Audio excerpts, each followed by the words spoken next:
welcome to episode number 49. Ooh, we're getting eerily close to episode number 50 here, Allie. Episode number 49 of the Songwriter's Couch. And before I introduce my guest, as always, don't forget to go down, like, and subscribe, post a comment. What else? Share it on Facebook and the like and all that sort of thing. Share it with your grandma. Text it to her. Maybe write it down on a chalkboard and show it to her, the link. She won't know what it is, but maybe just maybe she'll end up on the page and get to watch all these wonderful songwriters and artists that we've had on the show. And I have a very special guest today on the show, the one, the only, Jojo. Why don't you tell the people at home there where they can find your stuff, who you are. Well, we'll talk a little bit about who you are, but what you do, okay, primarily, and then where they could find your stuff. All right. And then we'll get into the thick of it, Jojo. Sounds good.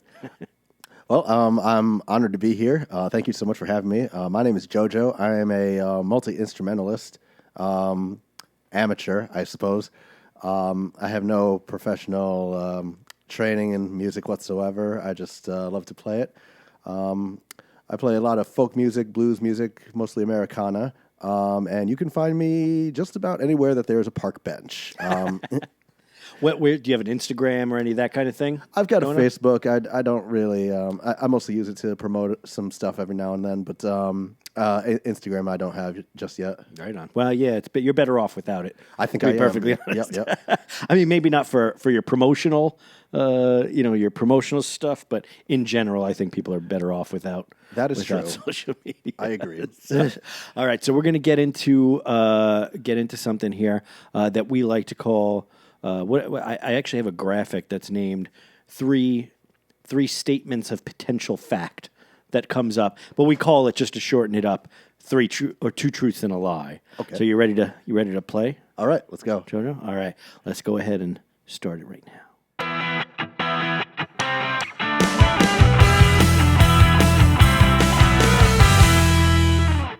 And we're back. All right. Do you have your statements prepared and ready? Yes, I do. All right. Don't give away yet which one is the lie. Just say them out. Yeah. Okay. Give me one at a time there. All right. The first statement of potential truth is that I have been on 4 continents. Oh. The second statement of potential truth is that I have worked at Walt Disney World. Oh. The third statement of potential truth is that my real name is Joel. Ah. Okay. Well, I think I know one of them at least, so that's a little bit of giveaway. Did you see that there was some sort of fire going on in Epcot Center or one of those things? Oh, no way. Yeah, I saw something about it. I don't know, it wasn't big news, but it usually isn't. They try to keep that news down. Yeah, you'd think to downplay that. And they have all sorts of technology to suppress fires and all that kind of stuff, right? Oh yeah, technology to suppress fires and making sure that nobody dies on Disney property and such. Yeah, that's right. Oh, what I forgot to do too is before we get deeper into well, just real quick, go on our website, patricktruman.com, and buy some of our merch and support us. We've got these cool Legend hoodies too, which are sick. Just says Legend on it, and of course we've got our phone cases and other stuff like that. All right, so 4 continents. 4 continents. Worked at Disney. Real name is not Jojo, but Joel. So I'm gonna go. I'm going to go with, what are you going with? I'm going to go continents. I'm going Disney World. And the reason You think that's the lie? Yeah, I think that's the lie. And the reason I'm thinking that is because I feel like the continents is a big thing, right? So, yeah, you could easily lie about something like that. And so it's always the trickiest people that choose something a little bit less big. Okay. That is the lie. So I'm gonna go with Disney World. Okay. As a matter of fact, I have worked at Disney World. Oh, okay. I have not been on 4 continents. I have not been more than 50 miles outside of this country. Oh, okay. Well, at least that's well done, Allie. One continent you did go. Yep, that's true. Yep. All right, Allie. Nice work. So, saluti. Mm-hmm. We're drinking a little cognac here. If any cognac companies want to sponsor the show, feel free to get on board here.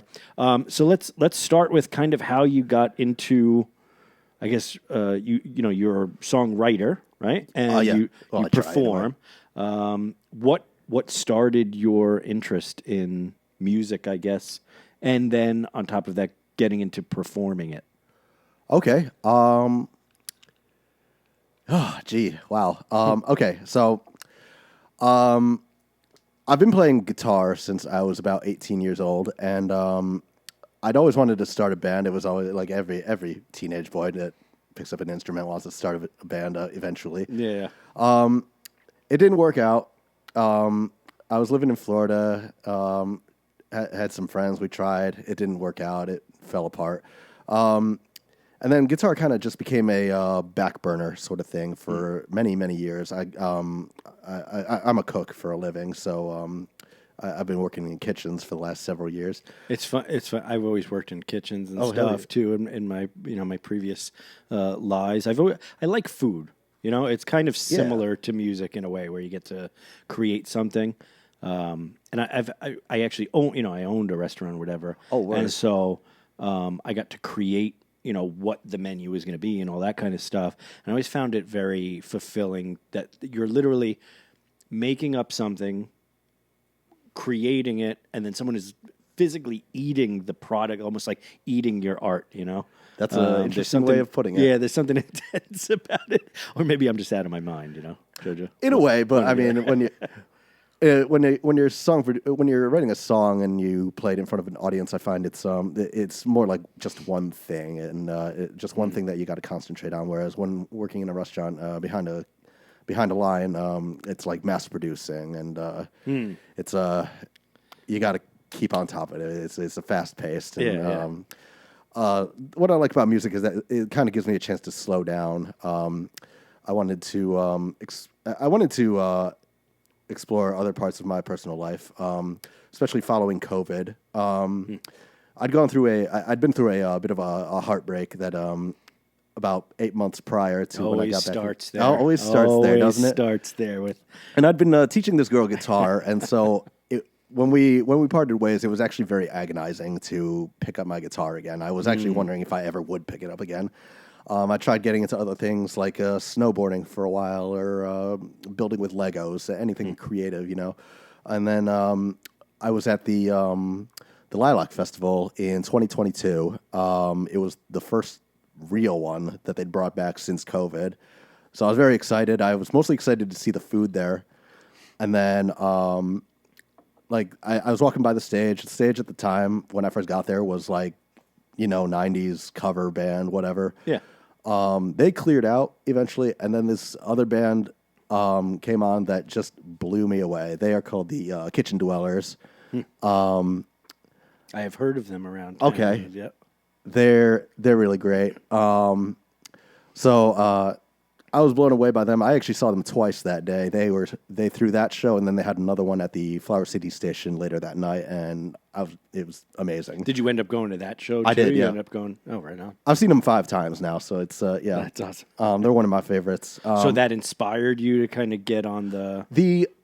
That kind of started the whole thing. That kind of started the spark. That whole summer, I guess it was just fate, but like we had a ton of bluegrass concerts come through town that summer, and I was getting some psychedelics from my friend because I just wanted to.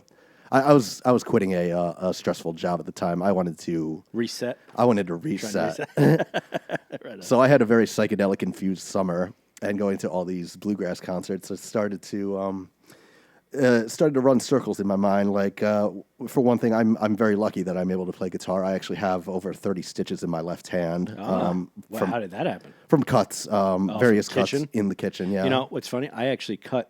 See that scar there across the there? I cut off the entire tip of that finger. Oh, man, and this that's- is this is my playing finger. Yeah. What's good about it is if I don't play for a while and I don't have calluses, I still don't feel anything in that finger. So that particular finger I can hold on to strings all day long. But right. But yeah, I just started getting some feeling. It was like all tingly. Yeah, the last it, year or two. It really sucks when you cut. I actually cut myself about maybe 6 months ago. Cut my index finger on the inside, and I couldn't play guitar for a long time. And yeah, it's not fun. It's not. Yeah, it really sucks, especially when you're just trying to make rent. But yeah. So yeah. Anyway, going back to that, it's like I knew that. I knew I was very lucky to play guitar. I figured like what these guys were doing was very complicated looking, but it wasn't impossible. But bluegrass was a genre I'd never even thought to look into before. And I'm a guy that listens to like all various different types of music, anything from rock and roll to Latin to EDM, any of it. Yeah. Usually musicians are like that. So I Right. listen to literally every kind of genre of music. I mean, there's a few little ones like I don't listen to a lot of like trap stuff. You know, I don't listen to a ton of country, although I have been getting into some more country lately. I kind of like the storytelling of it, but I was never. That's into what it it's good for, before, really, but is the storytelling. but folk I've always loved, and Yeah. you know, bluegrass and all that kind of stuff. So then when did you finally decide, hey, I'm going to actually go get up on a stage and start playing? So in my while I was going through the breakup, I found this app. It's called Meetup, and basically it's like people just get together with different events and stuff. And one of them was like, "Hey, we're gonna go do open mic at the we're gonna go to open mic at the 11 Cup." And I was thinking like, "Shit, why don't I try that?" I mean, Yeah. I got nothing to lose. So I went up there with a couple songs that I'd been practicing for the last couple months, and I was very scared. Yeah. Definitely very nervous at first. But it went all right. I didn't come back immediately, but I came back eventually. What made you hesitate coming back right away? Was it just you felt like, oh, I need to practice more, or I want to be more prepared the next time, or was it just a matter of timing, like you didn't have the time to get back? I wasn't. It was mostly like the stage work, I guess. Being in front of a stage. I'm not afraid. One thing I've noticed about myself is that I'm not afraid to make a fool of myself on stage in front of people. That's key number one right. to being a performer is you got to be. It's an important key. But I figured like if I just go on stage and actually have something that I know what I'm doing, like maybe it won't go so bad. And yeah, I don't know really what it is that brought me back, but yeah, sure, I'm glad that I took it up again. Yeah. And you've been there pretty regularly. Pretty regularly, yeah. Which is kind of how we met. So Yep. and then so were you were writing songs at the time, or at that point you were kind of doing covers and Mostly doing covers. I was very into the bluegrass, but I didn't know any of the songs, like even the most traditional of bluegrass songs. Yeah.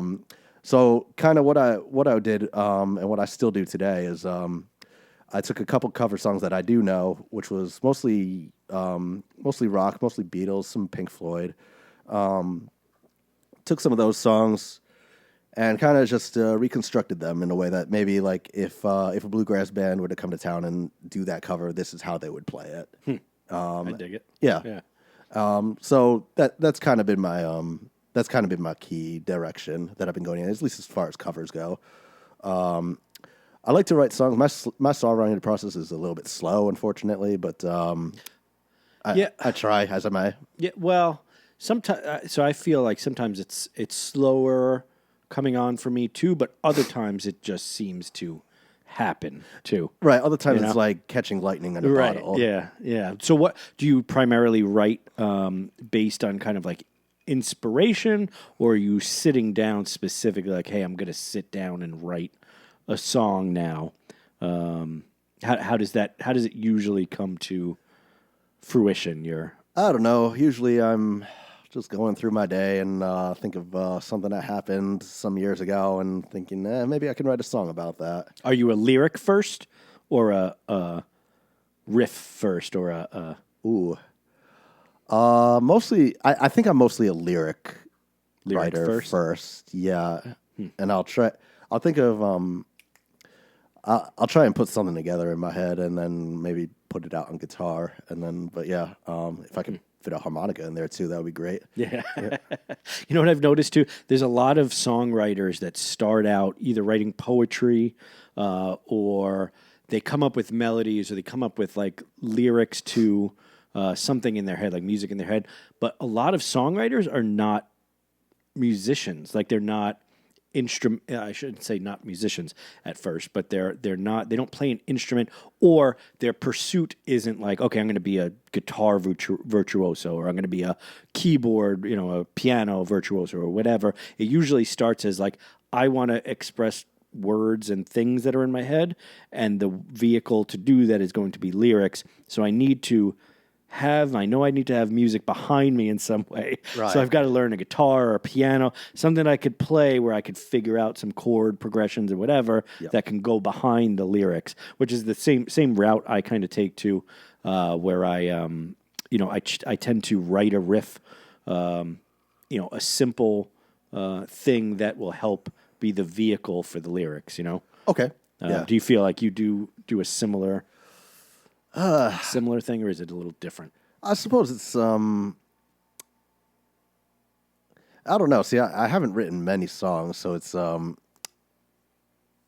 hard. Like, I have ideas in my head of like songs that I could write, but I don't have all the whole book of lyrics So when to you go with it. yeah, when you say an idea of a song, when you're thinking of it, you're thinking of a melody to potential lyrics. Is that kind of what's in your yes, I'd say that's about the best way of putting it. Right on. Yeah. So is it about personal experiences typically, or are you writing storytelling about maybe things that, fiction, I guess you can call it, right? Musical fiction. Musical fiction is good. Storytelling is something I would like to get a lot better at. When I was living in Florida, I had a lot of life experiences, and I've come back and told people these stories, and they'd be like, "Oh, that's a very interesting story," and I'm thinking like, "How can I put that into a song?" Yeah. Well, that's the gist of kind of folk, and that why I started getting into a little bit of the country stuff too, is because they tend to do that. They tend to have more storytelling to their For sure. their songwriting, as opposed to like a pop song.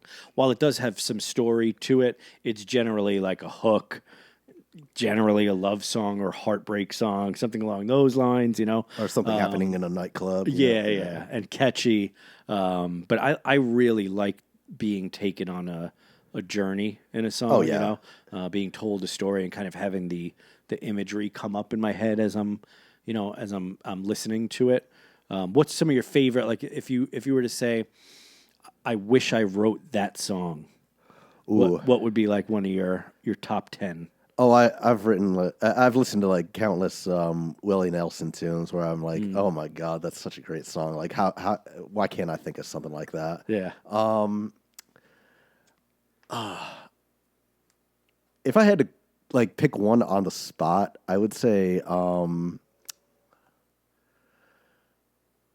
maybe "Good Hearted Woman" by Waylon and Willie.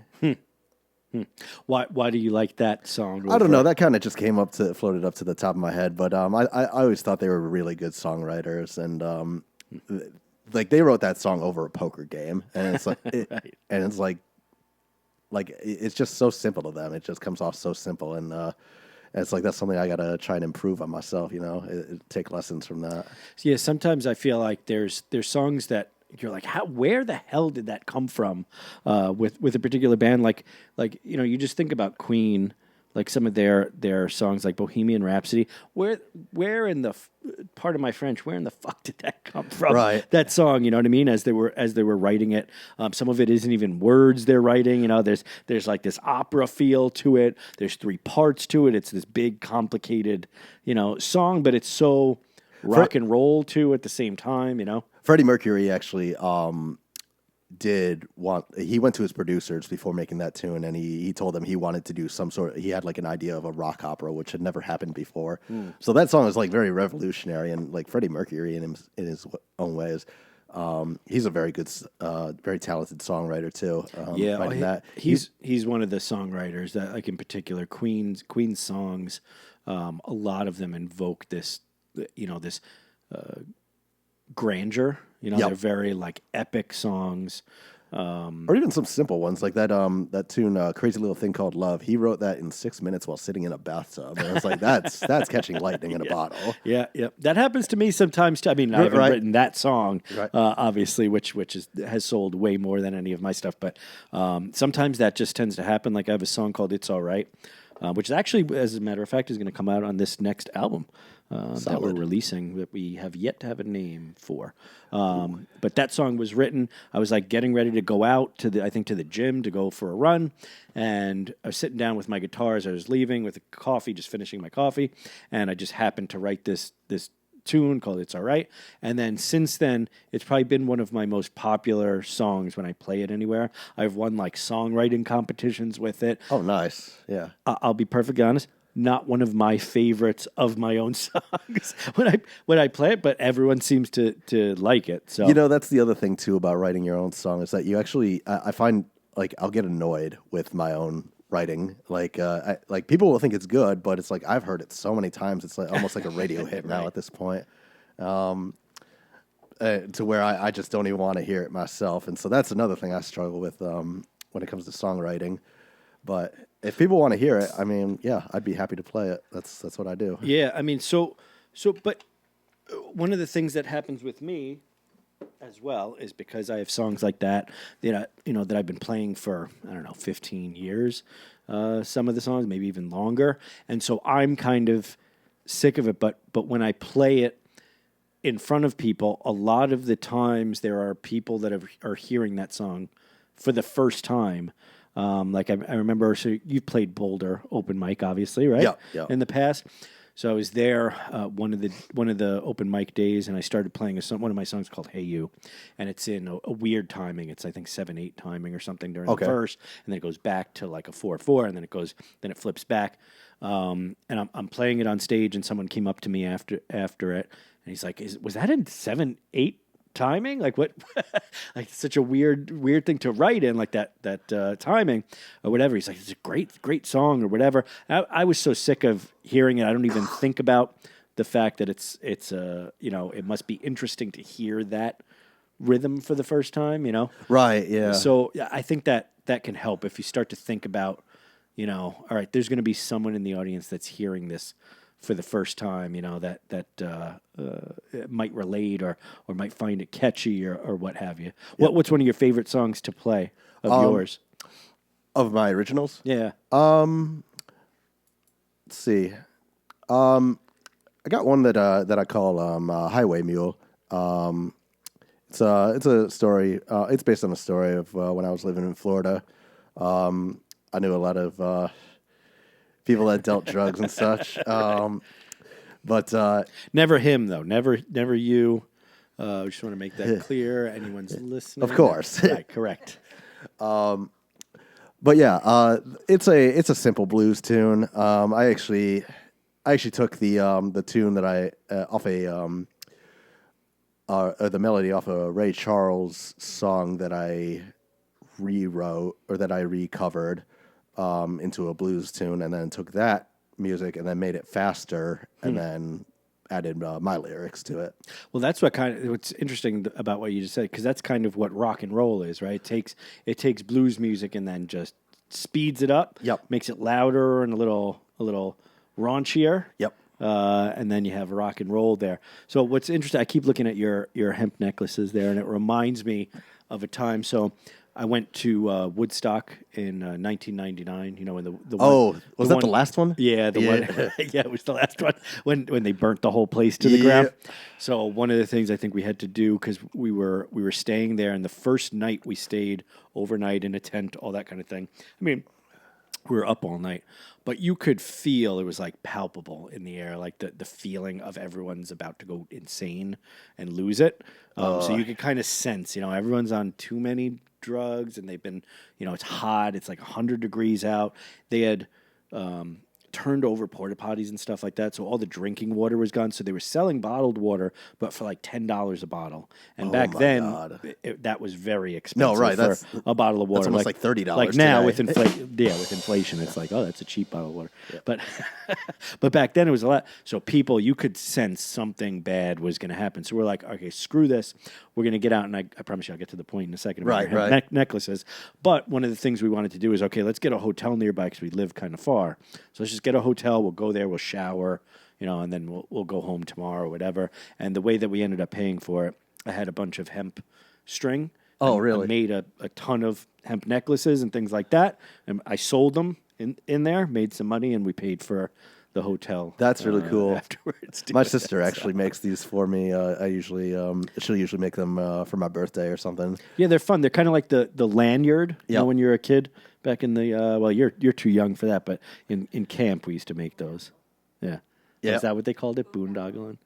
Yeah.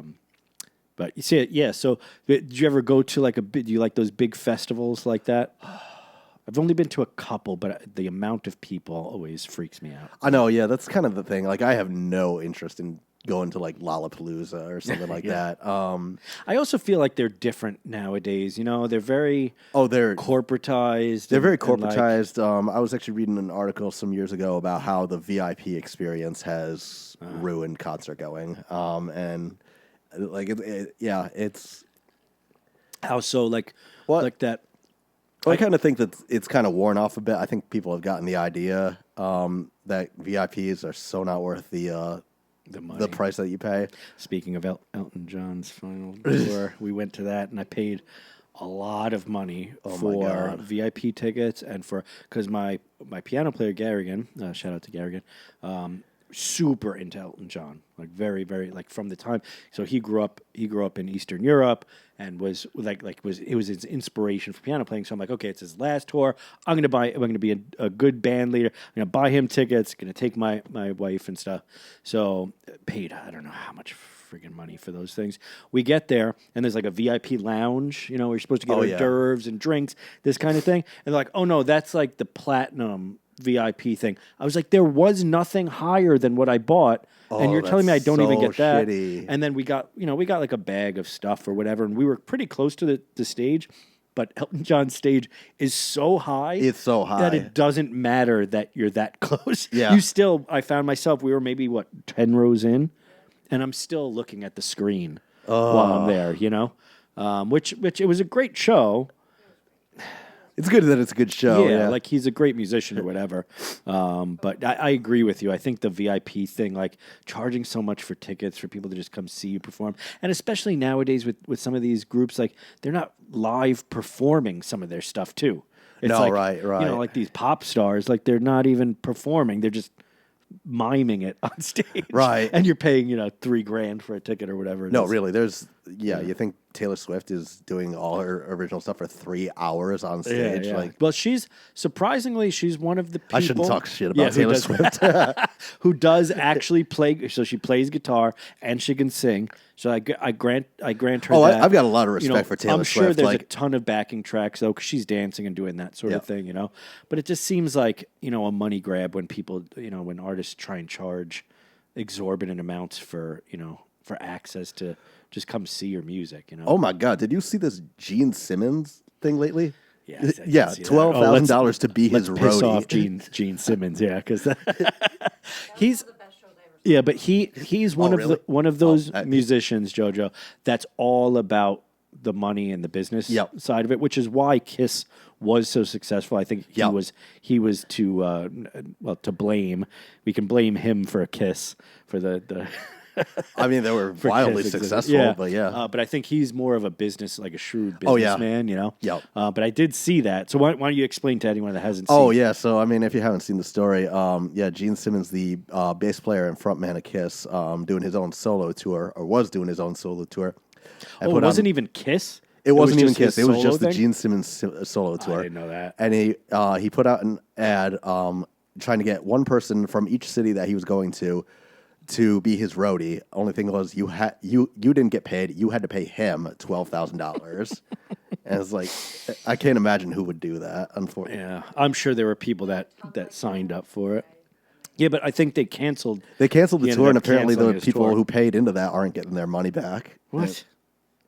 Well, See, Gene that's- Simmons is notorious for being like, if you're looking for a refund, you're in the wrong place. you know, so. Yeah, that's crazy. That's right. We're gonna start a shame on you segment to this show. How about that? A shame on artists. We're gonna shame musicians that are charging too much to their fans for letting them come see them. Shame on you, Gene Simmons. Shame, support that. shame. My shows are free. We just bro. started. We just started a new segment here. I think. Yeah, shame. But why does that annoy you? Do you think? Why does that bother you? Oh, the Just him trying to, make. oh, there's nothing wrong with trying to squeeze people for their pennies, especially people who are stupid enough to pay it. But I mean that's just not art, though. And Yeah. like it, Kiss was a great cult band, but like it's gotten to a point where I don't know. I've moved on anyway. Yeah, And like there's new music out there that I want to go see, and I don't have to pay a ass ton of money to go see. I can just show up to these concerts for free and have an amazing time. And I think too at that point in your career, right? The only people that are going to come see your new material, I mean, yeah, you're going to have old fans that might come out and see you, but if you want any new fans, and why would you not want to like share your music with as much people as possible? You're going to definitely box them out of wanting to listen to any of your stuff. And maybe he's decided, well, there's no way I'm going to get new fans with the music that I make, and so I'm just going to squeeze my existing fans for as much as I can get out of them. At this point, it's like seems at this point, bands like that are kind of just relying on their cult fans and like hopefully their kids, like their next generation. Maybe they get into it. Some resent their parents for it, but like sometimes it goes on. Yeah, I'm under the strong opinion that I don't want to put the onus on the fan or the person coming to listen to the music and enjoy the music to have to spend tons of money while we do pimp our merchandise and things like that to help support it. Bless you. I think that I think the venues are making money off of drinks and entry fees, and they're already paying some sort of ticket price, Ticketmaster and all that. I mean, I remember watching Nirvana get really pissed off at other artists doing that same thing back then. Charging $100 for a ticket back then, and now, I mean, you're in the thousands now, right? Right, with right. ticket prices. I like to do free shows for the fans and get paid from the venue based on either cut of the bar, or we could do merch, or whatever the case. No, may right. be. Ideally, that's kind of the goal I'd like to hit, or maybe an opener spot or something like that. But yeah, I'm not looking to sell out stadiums and such. Yeah. That's not my. I mean, I would like to do that, but I think at that point too, you're probably paying some sort of a fee to be able to perform there. So you got to recoup that. But to just gouge your fans just so you could become rich, I think that's against kind of what music really means, at least to me, and it sounds like to you too. I think it's more of a wanting a desire to connect with people than it is a money-making venture. Yeah. I heard Billy Strings. You ever heard of Billy Strings? Yeah. I heard him. He put out a post a couple weeks ago saying how some fans have been complaining that his tickets are like over $400, and it's like $400. Yeah, and it's like I wouldn't put it past that, but he seems pretty clear that it's that's mostly on the venues and on Ticketmaster. You can't really go to a Billy Strings show without going through Ticketmaster, unfortunately. Yeah, Ticketmaster is just a giant that I don't know. I don't know what their point is anymore, because nowadays, too, the venues can sell direct. You as the artist, especially if you're a big artist and you've got some pull, you can sell tickets direct. Exactly. Yeah, I don't think you need Ticketmaster anymore. I mean, anyone can make a website, can start up a little online store where you can sell things. So I don't know. I think there's going to be a change that comes, Jojo, and tell me what you think about this, and we'll wrap up in just a minute. But so I think house shows for new emerging artists are cool.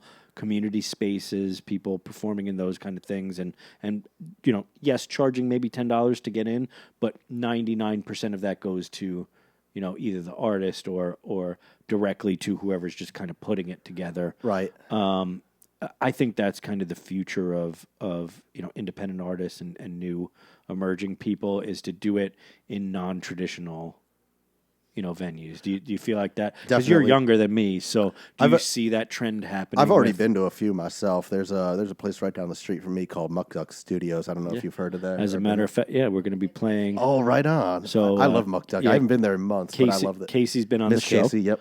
and we're going to be playing. As a matter of fact, with our on the last show, our guest Francis, her band Oldest Daughter. Oh, nice. And us, we're going to be playing at Muck Duck May 2nd, I believe it is. And then also at Lovin' Cup, too, April 26th. I had to follow Oldest Daughter at an open mic a few weeks ago, Yeah, and that was not the greatest feeling. They're really great, right? They are really great. Yeah, it's always It's a full challenging. band, and I'm going up there with just myself, my guitar, maybe my harmonica. Yeah, It's like, I'm going to play a Beatles song. Yeah, 5 young girls, great at their instruments, like in a band, already beyond anything that you and I have done in all our years on this earth. I'm guessing talent wise, I always get jealous of these young kids that they're like, how did you get that good already? Yeah, sons. Yeah, I'm like an old geezer yelling. Yeah. But they're great. So you had to follow them. I think I might have been there for that. You might have been there. Yeah, it was when the whole band was there, right? Yep. Yeah. I was there.